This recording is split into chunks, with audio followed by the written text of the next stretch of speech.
Right. I'm Mike Blaguszewski. I am a backend engineer at PreVeil, and I wanted to talk about how we've been trying to use worked out and researched a couple approaches that we think could solve a particularly thorny problem for us in terms of key recovery for our end-to-end encryption system. First of all, who are we, and what is the problem we're trying to solve? So we've make some end-to-end encrypted software based on some older research from Raluca, actually. We have a Drive product that is a bit like end-to-end encrypted Dropbox, lets you sync down things to your local file system, and also browsable via mobile clients, desktop clients. We also have a mail product that looks like email, interoperates largely like email. You can read it in Outlook. Those are our sort of two current products. We don't have passwords on them, so it's all sort of key-based auth, key-based encryption. Key-based auth we encrypt, and we have the private keys are just stored locally on users' devices. And so the natural question is, okay, so the user has it on maybe only one device, they lose the device, what happens? What's your key recovery story? And we have a story that's pretty good for enterprise users. So we use Shamir secret sharing. So the idea that you can split your key into some number of pieces, some number of shards. Knowing any one of those shards gives you no information, zero information about the full key, but if you are able to put together all of the shards or a specific subset of the shards, you can get your key back. And then our current recovery mechanism is based on that. So the idea is you're a corporation, you have some trusted employees that you set are your recovery group that can, not individually, but in aggregate, sort of hold those backup, those keys for someone to recover with.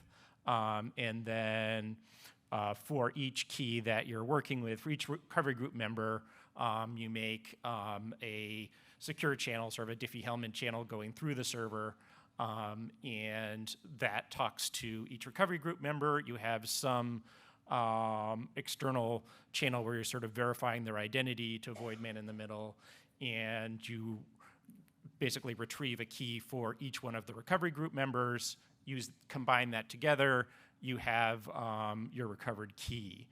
And that works reasonably well sort of in an enterprise situation, but for one, it sort of requires this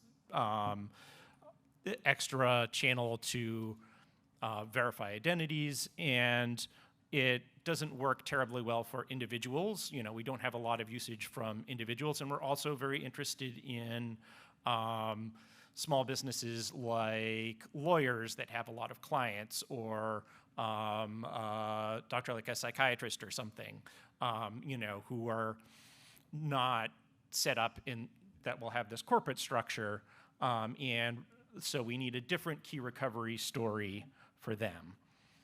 And so our goals for sort of this mechanism for key recovery that doesn't use this whole recovery group is, okay, we'll use a password as our primary factor. Ideally, we'll sort of have some second factor there, like SMS. And we want it to be, because it's password, we want it to be resistant to brute force attacks. Ideally, even if somebody picked a moderately dumb password, maybe not a really dumb password, but a moderately dumb password, we would like to protect against that. I mean, Signal does a great job of this. A lot of the thinking here is sort of informed by Signal's secure value recovery that they did a wonderful job with. And they really work on being able to put a policy in place where you only get like 10 chances at guessing the password, or you could have it as 10 chances per hour or something, and using sort of the confidential computing to enforce that.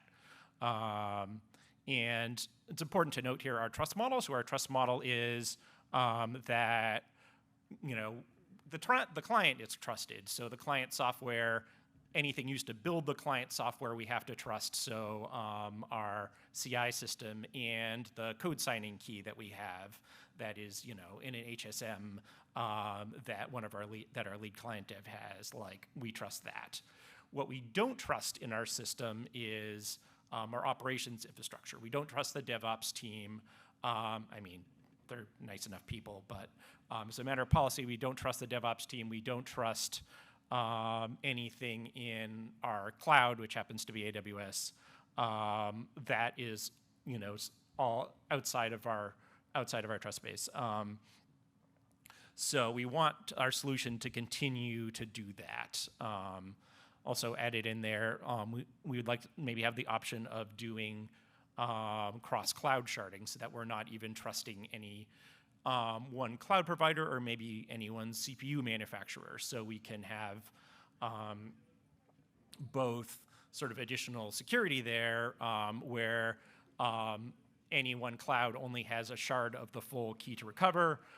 We could also, say, use the 3 major cloud providers, only require 2 of them in the math for secure secret sharing, and now if one of them is down, we can still do the recovery. So those are some of the goals we're looking to see that we want a confidential computing approach to handle. So the first approach that we've looked at is, I think, maybe the more common one, where we're going to have a key management service.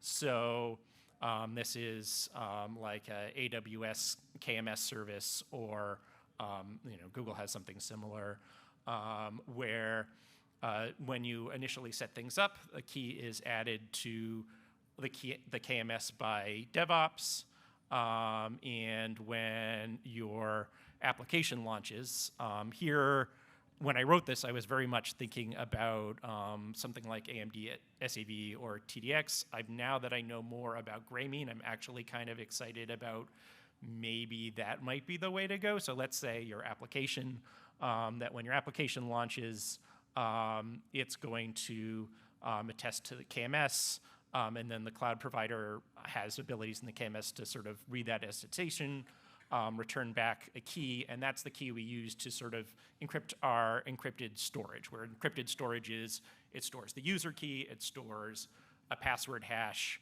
it stores their phone number for SMS verification purposes, sort of all goes into that encrypted storage, and the key for that is in the key management service. And then when we do the recovery, first of all, the client is going to run attestation with the recovery application, because it wants to make sure that it's sending its password hash to the real recovery application, so it will know what are valid versions of the recovery application to expect, and it's going to send over the password hash.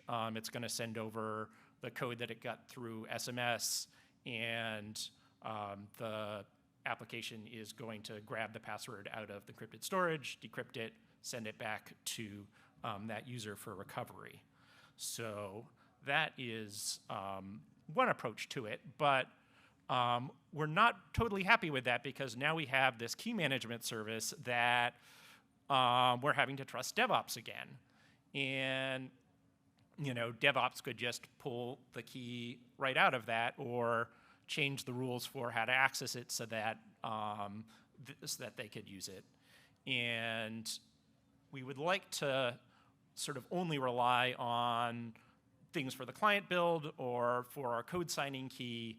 So it would be nice if we had an infrastructure where we could remove that. And so another approach is to use the platform's ability both in SGX or AMD SEV. I was just playing with AMD SEV to make sure I actually can do this the way I thought I could. And we can use a platform key that's generated by that hardware. So instead of relying on the cloud to store our key. We rely on the hardware to generate a key. Now that key is going to be specific to the particular hardware instance. It's going to be specific to the particular image we're running, and which I'll talk about in the next slide, sort of how that can get tricky. But it means that we can use, and we'll sort of, because it's hardware specific, we'll use that to sort of wrap a more portable key, and we'll use that portable key to encrypt and decrypt our storage. And from there on, recovery works otherwise the same way, but on the back end, you don't have this additional key management service. So the additional problem that you have to solve when you are dealing with this is, okay, so we have this thing that's tied to the hardware that's tied to the image. If it's tied to the hardware, what if the hardware, what if the hardware goes down? Like, that can happen, or gets deprecated, it's going out of service, we need to move it to a new node. Or what if, probably we really want multiple nodes because the hardware could die at any time. But what if we have an upgrade? Like, this is a big problem with attestations, like you change your code all the time, and hopefully this we won't have to change as much because it's small, but it'll change. We need some way of moving that portable key to a new node, to a new version of the application. And so the idea is that the new version will attest to the existing node, and so the existing node will sort of know, okay, this is the identity, this is the hash of this image. Is it a valid hash? And there is where we rely on our code signing key, where we basically say, this is a new build artifact, is this list, this manifest of all of the valid versions of a key recovery service. So we sign, our developer takes his HSM, he signs this list of valid key recovery versions every time we add one, and that's what we can check here when we add a new node. And so that sort of deals with the awkwardness of using sort of the hardware-specific keys. And I think that way, that makes that manageable, and we can have a system that sort of only relies on the CPU hardware and not adds part of the operational cloud into what we're trusting. Lastly, I wanted to mention sort of some additional security measures that we'd probably need to take. The biggest one is like, and this is something that Signal has run into and spent a lot of time working with their secure value recovery, is you can always just reboot if you store, say, the number of password attempts in memory, you can always just reboot the thing and clear it if you have access to the cloud. So you want some way to sort of deal with that. You either need to do something cryptographically clever, perhaps, to sort of store every time somebody guesses, you put the number of guesses like in an encrypted blob with the value that you're trying to decrypt. You might be able to get that to work. You can just slow them down by adding a delay at startup. You definitely get slowed down if you've got SMS that you have to go through. You can also use a transparency log, like we have certificate transparency logs. You can have a transparency log service. And so if somebody is trying this attack, then somebody's going to see, hey, why is this restarting so often? This is suspicious. And you can trigger based on something going on there. So that is something to be aware of when you're trying to avoid brute force, when you're trying to sort of count the number of password attempts. Be aware somebody could, if you're storing information like that in RAM, somebody can just reboot your container at any time if they have that level of access.